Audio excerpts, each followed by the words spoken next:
우리 정치의 한 달 앞을 내다보는 시간이죠. 월간. 오늘은 스페셜 월간으로 준비했습니다. 딱 3개월 전. 오늘이 10월 7일인데 이분들이 7월 7일에 나오셨었더라고요.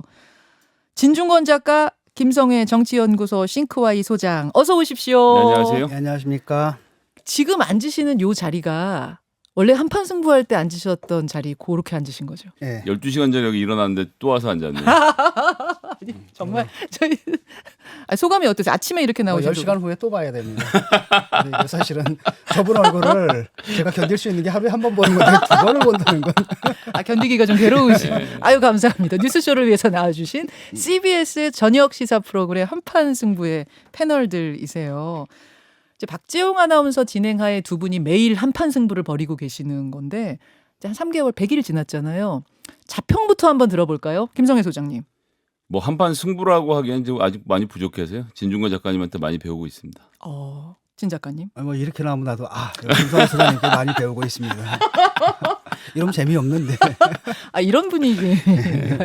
저는 뭐 즐겨 듣습니다만 정말 두 분의 이 촌철 살인이 아주 빛나는 프로입니다. 저녁 6시 25분 이제 매일 방송이 되는데 오늘 뉴스쇼에서도 두 분의 진검승부를 기대하면서 스페셜 월간 시작을 해보죠. 이 월간이란 코너는 한 달 앞을 내다보는 코너 아니겠습니까? 그래서 오늘은 지금 정치권에서 가장 뜨거운 두 인물의 한 달 앞을 두 분의 패널은 어떻게 보시는가? 이걸 한번 같이 나눠보려고 해요. 한 명은 민주당의 유력 대선 주자 이재명 후보고요. 또 한 명은 국민의힘의 유력 대선 주자 윤석열 후보입니다. 여러 후보 중에 이 두 분을 뽑은 이유는 뭐 가장 앞선 주자이기도 한데다가 두 사람 모두 굵직한 이슈와의 연관성이 제기되고 있는 상태이기 때문에 이 두 사람을 오늘 선정했습니다. 먼저 이재명 지사부터 보죠. 이재명 지사의 한 달 앞. 진 작가님. 저는 뭐 이재명 지사와 관련해 가지고 또 그리고 민주당과 관련해 가지고 앞으로 조국 시즌 2가 열릴 것이다 이렇게 예상을 합니다. 조국이라면 조국 전 장관? 예, 그 본질은 뭐냐면은 예. 사실은 그 표창장이 가짜인데 진짜 행세를 했잖아요. 그게 이제 법정에서 아직도 확정은 안 됐거든요. 1심, 2심 그 확정되기까지 2년이 걸렸어요, 거의. 예. 그러니까 사실이 거짓으로 매도당하고 거짓이 사실의 행세를 하는 이런 사태가 앞으로 계속 이어질 것이다. 이렇게 봅니다. 왜냐하면은 이게 그렇잖아요. 이재명 지사가 알았으면 부패한 거고 몰랐으면 무능한 거잖아요. 논리적으로 다른 가능성이 없는데 그 지대에 와 계시거든요. 그러니까 둘 중에 어느 것도 선택하지 않으려고 하세요. 그러다 보니까 뭐 다 잘했다라는 거 아닙니까? 지금 정면 돌파잖아요. 그렇죠. 정면 돌파라는 거죠. 스탠스는 정면 돌파. 난 떳떳하다. 그렇죠. 그런 식이다라는 거죠. 근데 이제 이게 문제가 되는 건 뭐냐면 그 비행기가 쫙 이륙을 하다가 어떤 특정한 지점이 되잖아요. 그럼 엔진에 문제가 있어도 무조건 이륙을 해야 돼요.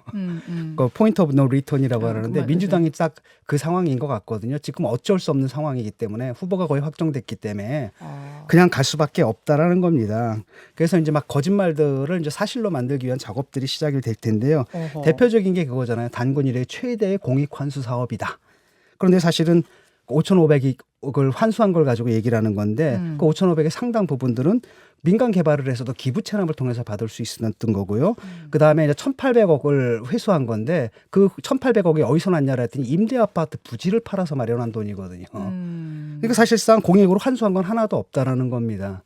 그 반면에 그런 민간 개발을 했으면은 어떤 일이 있었냐면 최소한 그 땅 주인들 원주민들은 땅을 제값받고 팔았을 것이고 그다음에 입주하는 분들은 그 분양가 상한제가 걸리지 않습니까? 네. 그래서 지금보다는 훨씬 더 싼 값에 살았을 텐데 그러니까 결국 원주민과 입주민에게 돌아갈 그 소득을 불로소득이죠. 어떻게 보면 개발이익을 다 환수해서 그걸 갖다 화천대유 천화동인에게 갖다 준 거라는 겁니다. 그러니까 민간에게 공적으로 환수받은 것은 사실 하나도 없고 민간의 피해가 생긴 거거든요. 그런데 이걸 갖다 이제 단군 이래 최대의 공익 환수 사업이며 그다음에 뭡니까 상을 받아야 할 일이다.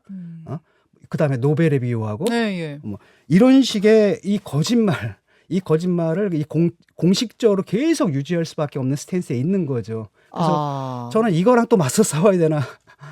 네. 내가 또 싸워야 되나 그 생각을 진 작가님 하고 계세요. 예. 뭐 그런 좀 암울한 생각이 들더라고요. 지금 지쳐 있는데 2년 동안. 그런 일 또 이 없었으면 싸움을 또 해야 좋겠는데. 되나. 예. 조국 시즌 2. 쉽게 설명하자면 손절을 해야 될 타이밍을 놓쳤기 때문에 계속 갈 그렇죠. 수밖에 없고 거짓말이 거짓말을 낳고 거짓말이 거짓말을 낳는 상황이 돼버릴 것이다. 그런 의미세요. 예, 그런 의미죠. 자, 김성회 소장님. 예, 뭐 이제 조국 시즌2는 제가 생각하기엔 윤석열 총장이 훨씬 더 가까운 예다라고 이게 뭐 진중권 작가님의 비유대로 들자면 그렇다는 생각이 들고요. 고발사주 의혹이요? 예, 그렇습니다. 뭐 고발사주 의혹 이야기 포함해서 뭐 윤우진 씨 관련된 내용들도 뭐 좀 이따 다시 말씀드리도록 하고요. 예. 지금은 뭐 사실은 여러 가지 좀 사실관계가 헷갈리는 말씀들을 하셔서 이런 것들을 좀 바로 잡아야 될 것 같은데 지금 공익환수가 딴 데보다 적었다라는 것, 이 당시에 최초의 프로젝션 하기에 예상 수익이 6천억이라고 했던 것이고 그중에서 70% 가량인 4천억을 넘게 회수한 것으로 당시에는 그런 정도 하면 우리가 70 민간이 30 가져가면 된다라고 했던 것이고 이 땅의 크기가 워낙 크고요. 그다음에 5,903세대를 분양을 하다 보니까 이 세대마다 5천만 원만 올라가면 3천억, 1억이 올라가면 6천억의 추가 수익이 발생하는데 이건 사실 2015년에 2019년에 분양가를 그런 식으로 추정한다는 건 불가능했다라고 하기 때문에 공익환수로 상당 부분 했고 그전까진 이제 새누리당이 민간 개발로 해서 전부 다 민간에게 넘겨주자고 했던 것에 비하면 공익환수를 많이 했다라는 표현을 그렇게 하신 거라고 좀 보여지고요. 임대아파트 부지 말씀도 이 가격이 뛴 건 물론이거니와 이 그렇게 환수한 수익으로 다시 임대아파트를 짓도록 LH도 그렇게 하고 있고 항상 하던 일이라서 그런 점도 좀 납득이 안 되고 이제 원주민 말씀을 하시는데 당시에 32%의 토지를 10%의 계약금을 걸고 가지고 있던 남욱 변호사 이분이 해당 원주민들에게 토지 가격의 3배를 쳐줘서 이미 매입을 한 거거든요. 민영개발 시절에 민영개발 시절에 게 있었죠. 원래 그 당시 시가의 3배. 그럼 이 땅이 될 거냐 개발이 될 거냐 안 될 거냐 언제 팔 거냐는 사실 개개인의 판단이지 않습니까? 3배라도 받고 나가는 게 좋겠다고 판단했던 분들이 계셨던 거고 그렇게 해서 32%의 토지를 살 수 있을 만큼 그 당시 대장동 개발에 대해서 원주민들도 확신이 없었다는 거예요. 그러니까 다 팔은 거죠. 3배나 받고 팔은 상태인데 3배 것 받고 파는 것의 가격에 맞춰서 다른 땅들도 갔다라고 하면 개발이 다 끝나고 난 다음에 보면 대장동 주민들이 아예 아쉽다는 생각이 들지만 원래 그린벨트를 목격했든지 여러 가지 이런 조건들을 봤을 때는 그 당시로서는 손해보고 판 거라고 보기는 어렵지 않느냐. 정리하자면 이렇게 폭등할 줄 원주민도 모르고 아무도 몰랐던 거 아니에요? 지금 그 말씀이신 거예요? 아무도 몰랐던 것이고 그 리스크를 짊어지고 간 것이니까 그런 부분에 대해서는 별도로 평가를 해야지 이것을 뭐 무능이다 범죄다 이렇게 몰아가는 것은 좀 폭등 얘기를 하는데 집값이 2배로 올랐다 하더라도 1,100배가 550배가 돼 있으면 그건 정말 엄청난 소득이 아니냐라는 얘기를 할 수 있고요. 남욱 씨가 이 땅을 다 산 거 아닙니다. 10%만 계약금 걸어놓은 거거든요. 그래서 땅 주인들로부터 협상권만 가진 상태고 사실은 버티면 됐어요. 왜냐하면 이 사람이 그 돈을 빌려가지고 그 10%씩 산 거거든요. 그래서 버티면은 이 사람의 이자를 내야 되잖아요. 그래서 그것 때문에 뭐 1,000억인가 손해봤다 하거든요. 좀 한 1년만 버텼어도 이 사람이 포기하게 되거든요. 그런 공영 개발이 가능했던 상황입니다. 그리고 실제로 이번에 그 어제도 뉴스가 나왔습니다만 그때 당시에 근무했던 공무원의 수첩이 발견됐잖아요. 이재명의 지시 사항이 나왔는데 이분은 뭐라 그랬냐면 아니 LH를 통해 가지고 공영 개발하는 줄 알았더니 갑자기 시장 지시로 민간 개발로 바뀌었다 이런 얘기가 나오거든요. 그래서 이것도 좀 거짓말입니다. 그러니까 이재명 지사가 원래는 민간 개발을 하는 걸 내가 반대하고 공영 개발로 한 거다. 이것도 사실은 알려진 거는 굉장히 다른 부분들이 있습니다. 지금 이 두 분의 말씀을 들으면 이번 상황의 본질, 이번 이슈의 본질을 아예 다르게 보시고 계시다는 느낌이 들거든요. 김성회 소장님은 이 대장동 사태 본질을 뭘로 보세요? 그러니까 2015년 당시에 그 조건에서 이재명 성남시장이라는 작은 규모의 시장이 어떤 태도를 취했어야 됐느냐를 우리가 좀 정확히 봐야 됩니다. 그 당시 할 수 있는 최선을 다했는지 거기에 범죄 혐의가 있었는지 혹시 돈을 바라고 무엇을 했는지를 보고 그런 것이 아니라면 정책적 판단에 대해 존중을 해야 되는데 지금 이제 우리나라가 양상이 한 10년 전만 해도 정치인들이 뇌물 먹은 거로 잡아갔는데 이제 뇌물을 안 받으니까 새롭게 고안해낸 게 너 직권보다 더한 거 아니야? 뭐 아니면 일을 무능한 게 아니야? 그럼 배임이지. 이렇게 해서 지금 엮어 넣는 프레임으로 전환을 하고 있는데 그런 것들은 좀 2015년 시점에 맞춰서 정확히 봐야 될 필요가 있다는 생각이 들고요. 간단하게 두 가지만 지금 진 작가님 말씀하신 거 반박을 하면 1,100배 수입이 550배로 줄었다는 것은 이제 시행사의 개념에 대해서 좀 컨셉을 잡아주셔야 되는데 시행사는 투자한 돈에 대해서 돌려받는 것이 아니고요. 시행사가 갖고 있는 그 각각 개개인 구성원들의 능력으로 그 사업이 성공하게 됐을 때 수익을 가져가는 거라서 거기 지금 처음에 뭐 이 자본금을 5천만 원 넣었는데 그게 500억이 됐다. 그래서 1000배다 이렇게 따지는 것은 좀 맞지 않다라고 생각하고 공영개발 LH 좋죠. LH가 하면 좋은데 그때 LH가 하겠다고 하다가 로비에 의해서 지금 1억 5천만 원을 신영수위원회 동생이 받은 건 확인이 됐지 않습니까? 네. LH 공영개발 포기하게 해달라고 하고 공교롭게도 그 시점 직후에 LH가 공영개발 포기하거든요. 네. 그런데 다시 달려든다? 이 LH를 그 당시에 어떻게 무엇을 믿고 일을 할 수 있었겠습니까? 알겠습니다. 알겠습니다. 본질 김성애 소장님은 그렇게 본질을 보시고 진 작가님은 본질을 뭘로 보시는 거예요?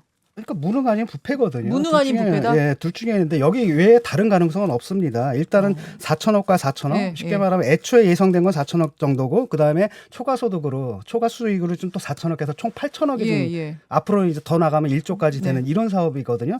근데 문제는 뭐냐면 초과이익 환수 장치 있었어요, 이거. 그러니까 당시에 성남도시개발공사 개발 1팀과 2팀에서 공이 이 초과 수익이 예상되기 때문에 이것을 환수해야 된다는 보고서를 올렸는데 그 보고서가 7시간 만에 사라져버린 겁니다. 그 조항이. 이 부분이 명확한 배임이지 않습니까? 그 부분이 이제 핵심이다라는 거죠. 거기 그것을 이재명 지사가 알았는지 몰랐는지. 알았다면 부패한 네. 거고 몰랐다면 무능한 거죠. 지금 유동규 씨는 이 초과이익 환수 장치를 삭제한 이 부분뿐 아니라 뭐 돈이 오간 정황들이 잡히면서 구속이 된 거 아니겠습니까? 유동규 씨에게 뭔가 혐의가 있는 거는 거의 좀 윤곽이 잡혀가요. 그렇다면 이 지사 모르게 유동규 혼자서 이런 것이냐? 이제 이 부분이 그 다음 핵심이 될 겁니다. 지금 이재명 지사는 유동규 씨는 측근이 아니다 이런 입장인데 여기에 대해서는 두 분 어떻게 보시는지 김성애 소장님. 국회의원을 하면 이제 국회 보좌관이 두 종류가 있습니다. 정책보좌관과 정무보좌관. 예. 예, 저는 이제 정무보좌관 출신인데요. 정책도 예. 하긴 했지만 정무보좌관의 특징은 컴퓨터 앞에 키보드가 없습니다. 그게 무슨 말이에요? 일을 안 하는 거죠. 에? 예, 하루 종일 앉아서 국리만 하는 거예요. 국리만 예, 해요? 의원하고 계속 상의하고 국리하고 사람들 만나고 어떻게 해야 되는지에 대한 이 판단을 하는 거죠. 그리고 그런 예. 이야기들 나누는 게 정무보좌관이라고 하면 이게 이제 시장으로 보면 정치인들을 보면 측근이라고 하는 사람들인 겁니다.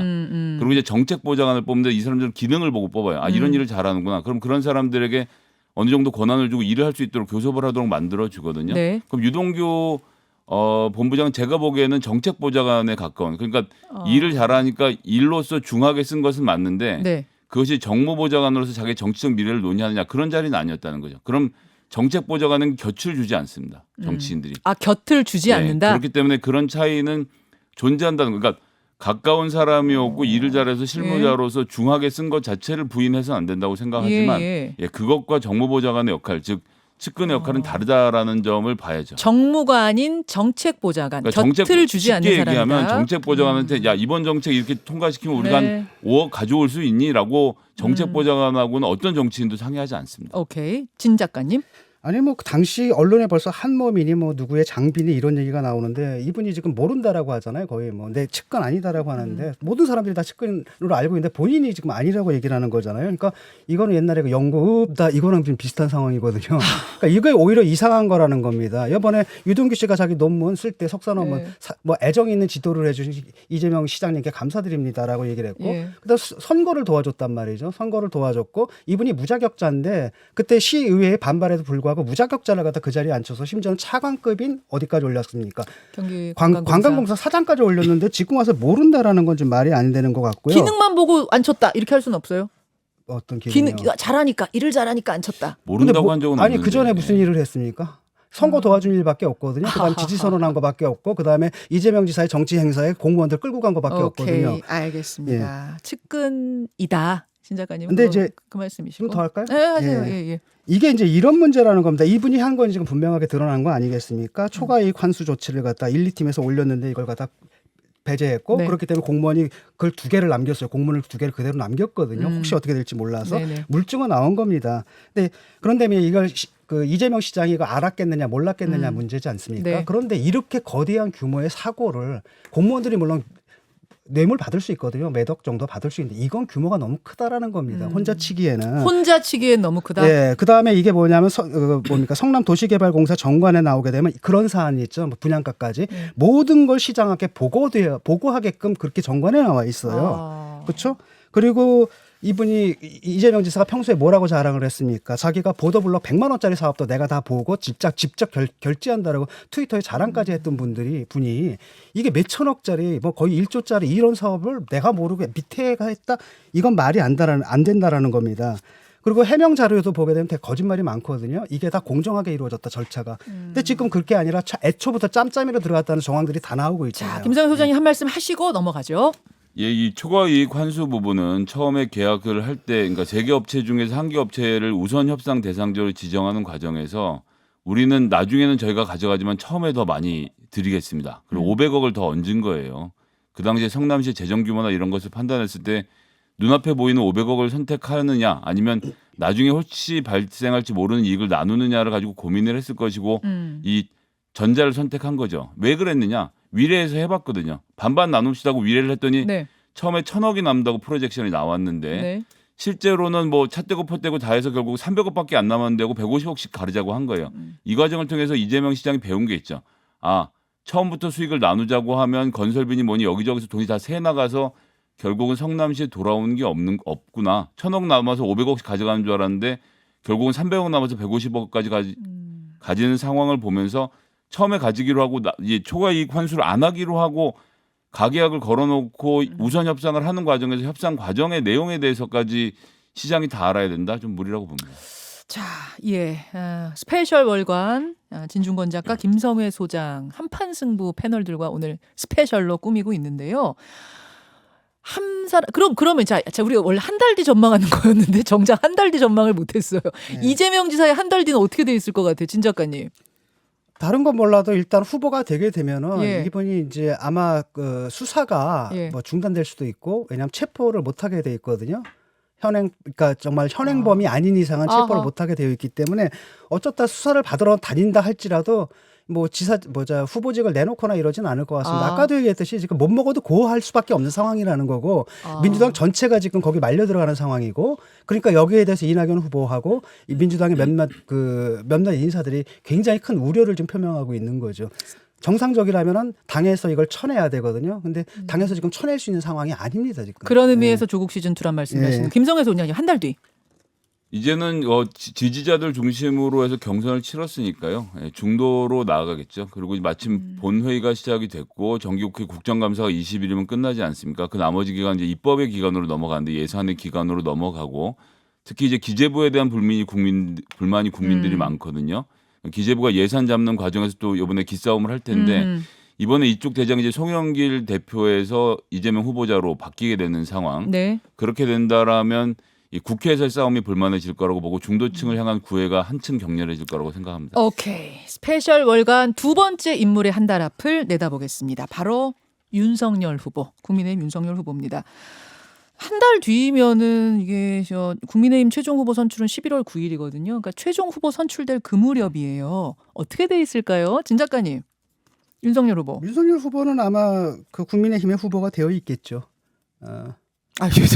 너무 단정적으로 얘기하시니까 제가 지금 당황했어요. 예, 아니 뭐 홍 후보도 있고 뭐 하 후보, 뭐 최 후보 다 있는데 유 후보도 있고. 뭐 다 아시지 않습니까? 지금 홍 후보가 열심히 추격을 한다 하더라도 홍 후보의 지지율에는 상당 부분 민주당 지지층들의 역선택에 좀 들어가 있는 상태이기 때문에 지금 규칙이 어떻게 되어 있고 그다음에 2030이 굉장히 많은 홍 후보를 지지하는 세력들이 지금 네네. 새롭게 당원이 되었다라고 한다 하더라도 이 커다란 대세를 뒤집기는 힘들지 않을까. 왜냐하면은 국민의힘 지지자들은 알거든요. 이렇게 대선 경쟁력은 홍 후보보다는 역시 윤 후보가 낫다라는 것들을 그렇게 판단하고 있기 때문에 여기 뭐 큰 이변이 일어날 것 같지는 않습니다. 자, 이건 진 작가님의 추론입니다. 개인 의견입니다. 아니 뭐 내 개인 의견을 묻자고 여기 부른 거 아닙니까? 그다음에 다시 한번 못 박는 거예요. 개인 벌어지지도 않은 한 달 일을 갖다가 개인이 뭐 추정하라고 한 다음에 다 자르고 이건 뭐 하는 컨셉인지 모르겠네요. 다시 한번 정확히 하면서 김 소장님 윤석열 후보의 한 달 뒤.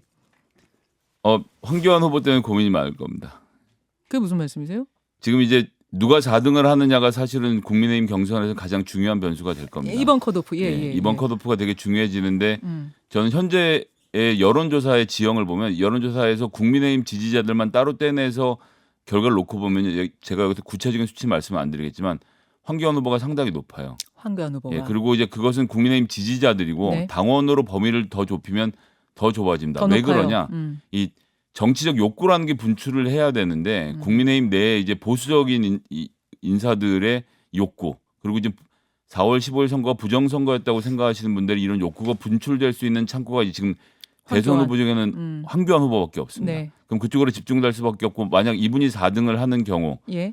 저는 충분히 가능성이 있다고 생각하는데요. 이 경우에는 4등 후보가 결승 올라갈 후보를 선택하는 거꾸로의 구도가 되겠죠. 그게 무슨? 그러니까 4등 후보가 그럼 누구 찍어주고 누구 밀어주고 사퇴한다고요? 그러니까 그렇게 될지 어떻게 될지 알 수 없지만 지금 중요한 것은 1등과 2등의 차이가 크게 나지 않는다는 것이고 결승은 50% 당원 50% 여론조사로 가는데 여론조사는 홍준표 유리 그다음에 당원은 윤석열 유리 이런 국면에서 둘 다 누가 이길 거라고 100% 확신 못하지 않습니까? 심지어 윤석열 후보가 위장당원이라는 단어까지 끄집어내서 이거 지금 네. 유튜버들이 하는 말을 그대로 공개적으로 한다는 건 좀 부적절하다고 생각하지만 어쨌건 위장당원을 꺼내는 만큼 본인 불안하다는 얘기를 해버린 거거든요.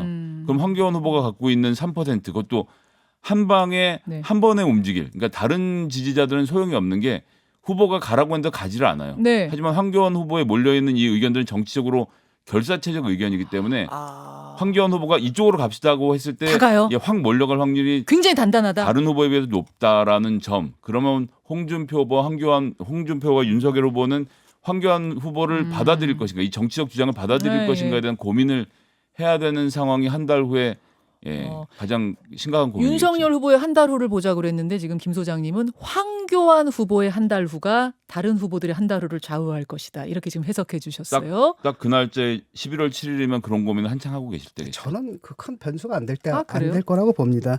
지금 4위라고 해봤자 지지율 1~2% 내에서 내 안쪽에서 움직이는 거고 그다음에 이분들이 굉장히 극성스러운 우익이잖아요.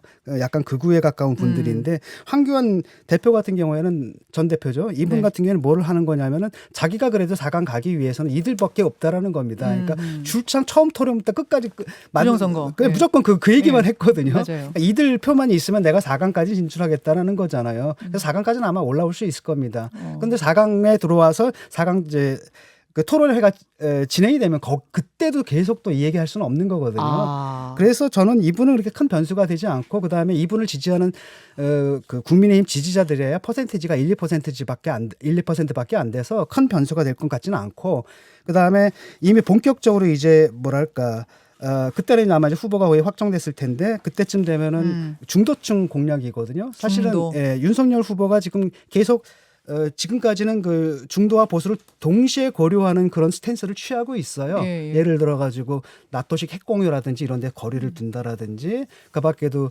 뭐 그 민주노총을 때려잡자 이런 그 주장에 거리를 둔다라든지 뭐 그다음에 자유해고 있지 않습니까? 해고의 자유 이런 부분들도 이런 주장에 대해서도 거리를 두고 있습니다. 그러니까 그 굉장히 보수 중에서 강경한 주장들과는 거리를 두면서 중도층에 좀 어필을 하고 있는데 이게 이제 후보가 되게 되면 좀 더 본격적으로 중도층 어필하는 작업으로 나오지 않을까 싶어요. 그 고발 사주 의혹이요. 어제 조성은 씨와 김웅 의원이 지난 4월에 대화한 내용이 포렌식으로 복구가 됐습니다. 이거는 윤석열 후보의 한 달 앞에 영향 안 미치겠습니까? 김성애 소장님. 우리가 고발장을 보내줄 테니 남부지검에 접수하라라고 아예 지시를 한 거죠. 그 당의 고위 관계자한테 지시를 한 것이고 여기서 우리가 누구냐인데 손준성에서 김웅으로 파일이 전달된 것은 현실로 드러나지 않았습니까? 그리고 그 내부에서 지금 관련된 혐의자들이 전부 다 압수수색도 당하고 있는 상황이고요. 검사들. 이런 것을 지켜보면 아까 진중권 작가님 말씀 전 맞다고 생각하는데 혼자 치기엔 너무 크죠. 손준성이라는 검사가 내가 혼자 이거 해갖고 국민의힘 딱 시켜갖고 고발장 접수해야 되겠는데 우리 총장님 심기를 불편하게 하는 자들을 뭐 언론사고 뭐고 다 고발해야 되겠는데 야당 후보들도 라고 결정을 했다라는 이야기를 국민들이 얼마나 믿겠느냐. 그런데 이제 이것이 저는 결정적인 변수가 되지는 않을 거라고 보고요. 오히려 더 결정적인 변수는 뭐 학문침, 그다음에 손에 왕자 쓰고 어제 또 이제 천공 스승이 자기 왜 그 사람을 나쁜 사람이라고 말하느냐고 유승민 후보에게 굉장히 강렬하게 항의하면서 유튜브 보라고 했다는 건데 유승민 후보가 대답을 잘하셨죠. 유튜브 그만 보고 정책 공부 좀 하시라고. 이런 부분들, 이런 생활 속에서 드러나는 모순들이 더 아플 거라고 생각합니다. 고발 사주보다 그 왕자 논란 같은 그런 논란들이 더 발목 잡을 변수가 될 것이다. 진 작가님. 일단 고발 사주 같은 건 사실 논리적으로 좀 성립하기가 힘든 게 윤석열 총장 같은 경우는 자기에 대한 고발은 자기가 직접 한 격이 있거든요. 네. 굳이 시킬 이유가 없고 시킨다 하더라도 그 실익을 실익이 있을 리가 없는 근데 게. 혼자 치긴 너무 크다. 손준성, 김웅, 그래서 이준 사람. 저는 그게 만화 같은 얘기라고 보는 겁니다. 일단은 실익이 없고 그다음에 그때 고발을 했어도 그때는 선거에 관한 선거 때문에 하던 수사들도 다 중단시킨 상태였거든요. 예, 예. 그러니까 그 기간 내 그 수사가 이루어질 리도 없었고 좀 전에 그 손준성과 김웅 사이 왔다 갔다 하는데 이거 아직 입증이 안 됐습니다. 저는 손준성 검사가 거짓말한다고 생각을 하지 않아요. 단지 진실의 절반만 얘기한다. 뭐라고 얘기를 했냐면 나 고발장 내가 쓰지 않았다. 예. 두 번째 내가 전달한 거 아니다. 예. 근데 안 말한 건 뭐냐면 내가 누군가한테 쓰라고 시켰다. 걔한테 넘겨주라고 할 수는 있다. 이런 거라는 거죠. 그래서 저는 애초부터 이 사안은 오히려 국민의힘 발이다. 특히 김웅 의원이 굉장히 이상하거든요. 그러니까 자기가 고발장 쓰고 자기 동기잖아요. 사법연수원 동기니까 야 네가 좀 봐줘라. 라고 해서 보완해서 왔다 갔다 그렇죠. 온 거다. 그러니까 손준성 같은 경우는 그거 알았어 해가지고 자기 밑에 사람을 시켜서 했을 가능성이 더 크다라고 좀 보고 있는 봐주라고 거고요. 했다는데 예. 공안 검사도 아닌 특수부 검사에게 봐달라고 하는 것은 선거법상은 적절치 않다고 봅니다. 어쨌든 간에 근데 사안은 그렇기 때문에 이게 위로 올라가긴 힘들고 지금 보면 정정식 의원 지금 압수수색했는데 빈털털이었잖아요. 하지 못했지 않습니까? 그래서 지금 굉장히 뭐랄까 그 흐지부지 끝날 공상이 정정식 굉장히 의원은 크고요. 압수수색 영장 나온 것 자체가 의미가 있다고 봅니다. 근데 가가지고 봤는데 없는 거지 않습니까? 잠깐만요. 네. 어우. 지금 그냥 우리 한판 승부 때까지 쭉 할까요? 할 수 있을 것 같은데 이 두 분의 입심이 대단합니다. 우리 저녁 6시 25분에 매일 만나실 수 있는 시사 프로그램 한판 승부에 두 편을 매일 나오시는 분들이에요. 거기서 항상 이렇게 촌철살인의 한판 승부를 벌이고 계시는데 뉴스쇼는 지금 다음 또 이슈가 기다리고 있어가지고요. 여기서 끝내야 됩니까? 아니 못다한 이야기는 저녁에. 박지원 씨하고 박지원 씨 얘기도 해야 되는데. 제보사주 얘기도 또 준비하셨어요? 그렇죠. 박지원하고 그러니까 예. 국정원장 박지원 씨하고 그다음에 이 제보자 사이에 그것도 지금 공수처에서 지금 입건이 되지 않았습니까? 30초만 예. 하세요. 예. 그래서 그쪽으로도 수사가 좀 진행되는데 저는 굉장히 사전 공작서는 믿지 않거든요. 네. 근데 사후에 옆에서 도와줬을 가능성 충분히 있다고 봐요. 그쪽도 수사가 이루어져야겠죠. 알겠습니다. 좀 마무리를 좀 이렇게 황급하게 하려니까 저도 좀 당황스러운데 여러분 저녁에 한판 승부 함께 하시고요. 끝으로 한마디씩 우리 뉴스쇼 청취자들께 인사하시죠. 김성애 소장님. 예, 저녁 퇴근길에도 저희와 함께해 주시면 즐거운 하루를 마무리 지을 수 있도록 열심히 해보겠습니다. 진짜 즐거운 거 확실합니까? 그러면 엄청 즐겁습니다. 예. 진중권 작가님. 예, 뉴스쇼 그러지 않아도 뭐 대한민국을 대표하는 아유. 시사 라디오 프로그램인데요. 앞으로도 더 많이 사랑해 주시고요. 청취율 팍팍 올랐으면 좋겠습니다. 고맙습니다. 인사. 예, 감사합니다. 이따 전화를 정치를 뵙겠습니다. 걱정은 한판 승부가 해야 됩니다. 고맙습니다.